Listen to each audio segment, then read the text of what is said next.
طلباء و طالبات، السلام علیکم۔ آج ہم جماعت داہم کی اردو کی بک کی غزل نمبر 1 کو پڑھیں گے اور اس کی ہم تشریح کریں گے۔ یہ غزل ہے مولانا شاعر، ان کے غزل کے جو شاعر ہیں وہ شاعر مولانا حسرت موہانی ہیں۔ غزل کو دیکھتے ہیں ہم۔ روشن جمال یار سے ہے انجمن تمام، دہکا ہوا ہے آتش گل سے چمن تمام۔ حیرت غرور حسن سے شوخی سے اضطراب، دل نے بھی تیرے سیکھ لیے ہیں چلن تمام۔ دل خون ہو چکا ہے جگر ہو چکا ہے پاک، باقی ہوں میں مجھے بھی کر اے تیغ زن تمام۔ دیکھو تو چشم یار کی جادو نگاہیاں، بے ہوش ایک نظر میں ہوئی انجمن تمام۔ اس نازنین نے جب سے کیا ہے وہاں قیام، گلزار بن گئی ہے زمین دکن تمام۔ اچھا ہے اہل جور کے کیے جائیں سختیاں، پھیلے گی یوں ہی شورش حب وطن تمام۔ شرینی نسیم ہے سوز و گداز میر، حسرت تیرے سخن پہ ہے لطف سخن تمام۔ عزیز طلباء و طالبات، سب سے پہلے ہم الفاظ معنی دیکھتے ہیں۔ جمال یار یہ ہے محبوب کا روشن چہرہ، انجمن محفل کو کہتے ہیں دہکا ہوا آگ کی طرح روشن، آتش گل پھولوں کی آگ یعنی کہ پھولوں کا ایک جگہ پر یکجا ہو جانا یا جمع ہو جانا، چمن باغ کو کہتے ہیں۔ اب ہم شعر نمبر 1 کی طرف آتے ہیں۔ روشن جمال یار سے ہے انجمن تمام، دہکا ہوا ہے آتش گل سے چمن تمام۔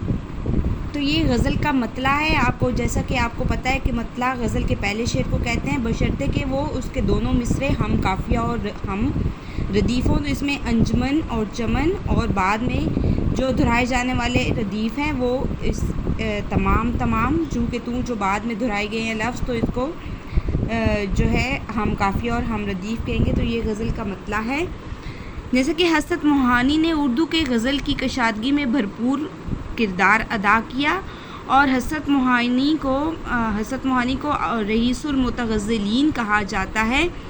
آپ کے اشعار زندگی کی محبتوں کے ترجمان بھی ہیں اور تلخیوں کے عکاس بھی ہیں۔ انگریزوں کے خلاف سیاست میں حصہ لینے کی پاداش میں انہیں قید و بند کی صورتیں بھی برداشت کرنا پڑیں، لیکن دوران قید بھی شاعری کا شغل جاری رہا۔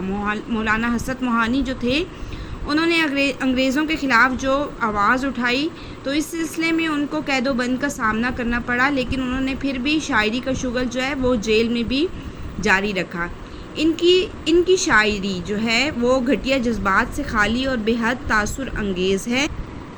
حسرت موہانی کی غزل کا پہلا شعر مطلع ہے کیونکہ اس شعر کے دونوں مصرے ہم قافیہ اور ہم ردیف ہیں۔ شاعر کہتا ہے کہ محبوب کے جلوے سے تمام کی تمام محفل روشن ہے۔ شاعر محبوب کے چہرے کو پھول اور بزم کو چمن یعنی باغ سے تشبیہ دی ہے۔ شاعر کہتا ہے کہ اس گل سے مراد، یہاں شاعر نے محبوب کا جو ہے نا چہرہ یا محبوب کو مراد لیا ہے۔ گل سے مراد محبوب ہے، یہ شاعر کا جو اسے گل سے تمام باغ دہک رہا ہے، یعنی اس کا جو چہرہ ہے وہ اتنا روشن ہے کہ اس کی وجہ سے تمام انجمن یعنی محفل روشن ہے۔ جس طرح پھولوں کے کھلنے سے پورا باغ روشن ہو جاتا ہے، یعنی شاعر کہتے ہیں کہ جب میرا محبوب کسی محفل میں آتا ہے تو اس کے خوبصورت اور روشن چہرے سے پوری محفل روشن ہو جاتی ہے، کہ جیسے بہار کے موسم میں گلاب یا دوسرے پھول بڑی تعداد میں جو کھلے ہوتے ہیں، ان کی وجہ سے ایسے لگتا ہے جیسے آگ دہکی ہوئی ہو، یعنی کہ بہت سی جگہ پر جب پھول بہت سارے زیادہ ایک ساتھ پھول کھلتے ہیں تو ایسے لگتا ہے کہ جیسے آگ لگی ہوئی ہو۔ تو شاعر جو ہے وہ اپنے محبوب کو پھولوں کی طرح اسے مشابہت دیتا ہے، کہتا ہے گل کی طرح ہے میرا محبوب، اور وہ جب انجمن میں داخل ہوتا ہے، محفل میں یعنی کہ داخل ہوتا ہے، تو ایسے لگتا ہے کہ پورا باغ جو ہے وہ روشن ہو گیا ہے، یعنی یہ منظر انتہائی خوبصورت لگتا ہے۔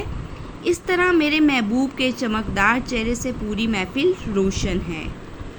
اب ہم غزل کا دوسرا شعر دیکھتے ہیں۔ حیرت غرور حسن سے شوخی سے اضطراب، دل نے بھی تیرے سیکھ لیے ہیں چلن تمام۔ آپ اس میں دیکھتے ہیں الفاظ معنی. اضطراب کہتے ہیں بے چینی کو اور چلن کہتے ہیں طور طریقے کو.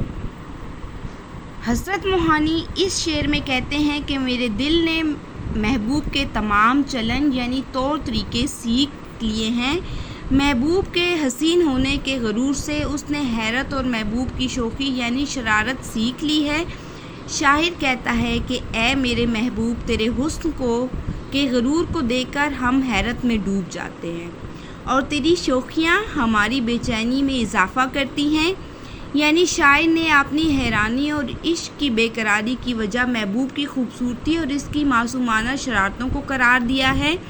شاعر کہتا ہے کہ رفتہ رفتہ ہم محبوب کے طور طریقوں سے واقف ہو گئے ہیں کہ کس طرح محبوب ہمیں ستانے اور پریشان کرنے کے لیے ایسا کرتا ہے. ہمارا دل تیری ان چالوں کو اب سمجھ چکا ہے. شاعر کہتا ہے کہ اس کا جو محبوب ہے اس کو اپنی شرارتوں سے اور شوخیوں سے اس کی بے چینی میں اضافہ کرتا ہے. تو اب جو شاعر ہے وہ کہتا ہے کہ ہمارا محبوب جو ہے ہمیں کس طرح سے ستاتا اور پریشان کرتا ہے، ہم اس کی تمام چالوں کو سمجھ چکے ہیں.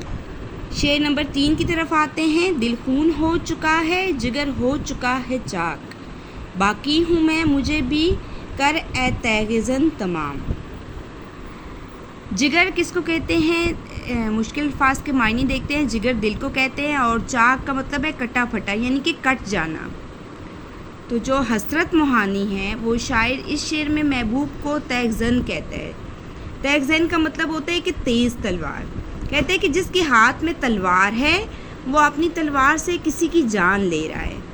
تیغ زن جو تیز تلوار کو کہتے ہیں اور کہتا ہے کہ محبوب کو اس شعر میں شاعر محبوب کو تیغ زن کہتا ہے کہ جس کے ہاتھ میں تلوار ہے وہ اپنی تلوار سے کسی کی جان لے رہا ہے تو کسی کو گھائل یعنی زخمی کر رہا ہے. حضرت کہتے ہیں کہ اے میرے محبوب تیری جدائی اور بے وفائی کی تلوار نے میرے دل کو خون کر دیا ہے. گویا دل مردہ ہو گیا ہے اور میرا جگر زخمی ہے. گویا محبوب نے میرے ارمانوں کا خون کر دیا ہے اور میرے حوصلوں کو توڑ دیا ہے. شاعر محبوب سے مخاطب ہو کر کہتا ہے کہ اے میرے محبوب جہاں دل اور جگر کو اس حالت میں پہنچا دیا ہے تو اب میں ہی بچ گیا ہوں، اب میرا بھی یہی حال کر دے یعنی میری بھی جان لے لے. تمام کا لفظ یہاں ختم کر دینے کے معنوں میں ہوتا ہے.